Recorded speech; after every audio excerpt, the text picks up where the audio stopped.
সহগুট পাই বলে নির্বাচিত হম বলে এটা আশা করি। খুবই ভাল, আবুল হাছেন জিকিব, এইটো নিশ্চিত হয়ে গেছে। পত্রিকা আপোনালোকে হাসেনৰ ফলাফলটো আপোনালোকে নিশ্চিত পাব।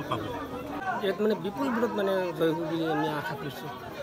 যিজন প্ৰাক্তন প্ৰেচিডেণ্ট আছিল আগত, তেখেতৰ মানে যিটো পৰিৱেশ মানে সমাজৰ লগত সেইটো নাই, তেখেতৰ নাই। জয়যুক্ত হ'ব বুলি আপুনি আশা কৰে, যিহেতু ৰাইজৰ ইমান আমাৰ 1 নম্বৰ ৱাৰ্ডত 800 যিমানটা বুথ আছে, তাৰে আমি সহগুট পাই বলে নিৰ্বাচিত হম বুলি এটা আশা করি।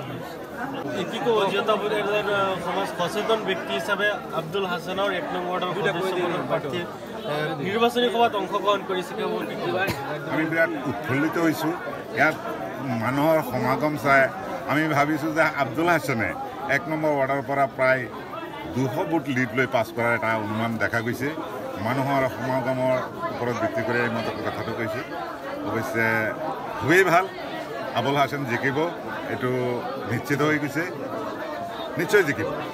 যিহেতু দেখা যাচ্ছে এইখন ৱাৰ্ডতে এজন প্ৰাক্তন সভাপতি আছিলে বৰচলা গাঁও পঞ্চায়তত, তেখেতৰ বিৰুদ্ধে মানে আব্দুল হাছানে থিয় হৈছে। আব্দুল হাছেন চাওক, আব্দুল হাছেন হ'ল এজন নতুন যুৱক, নতুন প্ৰজন্মৰ এজন যুৱক। তেখেতৰ কোনো স্পৰ্ট নাই, তেখেত একেবাৰে নিকা।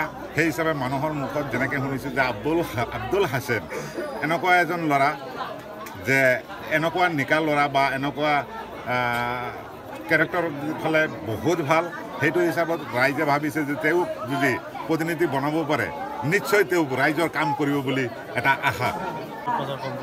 প্ৰচাৰ সম্পৰ্কে এইটোৱে কম মই। একচুৱেলি আগতে আমাৰ যিহেতু এইবাৰ পঞ্চায়তৰ নিয়ম সাল সলনি হৈছে, আগতে আমি 1 ৱাৰ্ডতে আছিলোঁ।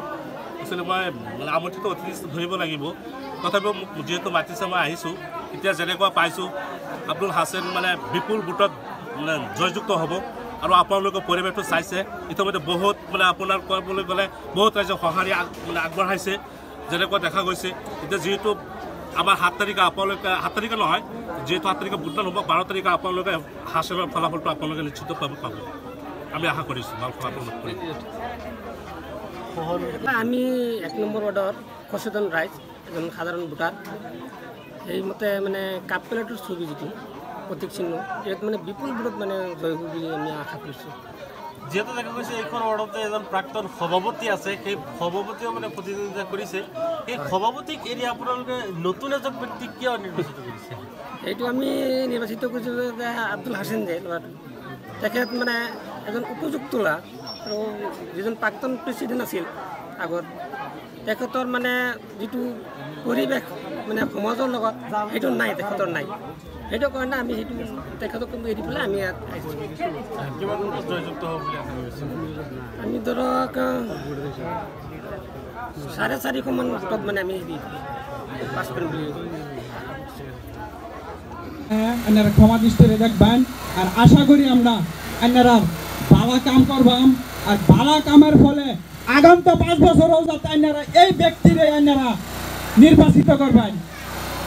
আর যেই প্রতিশ্রুতি আপনারা দিব, অবশ্যই এই প্রতিশ্রুতি যাতে আপনারা পূরণ করতে কাপ প্লেটের ছবির মধ্যে 7 তারিখে ভোট দিবেন। এটা আর আমিও তো ভাষণ দিতে পারি না, তাহলে আজকে আমি এর থেকে সামরণী মারছি।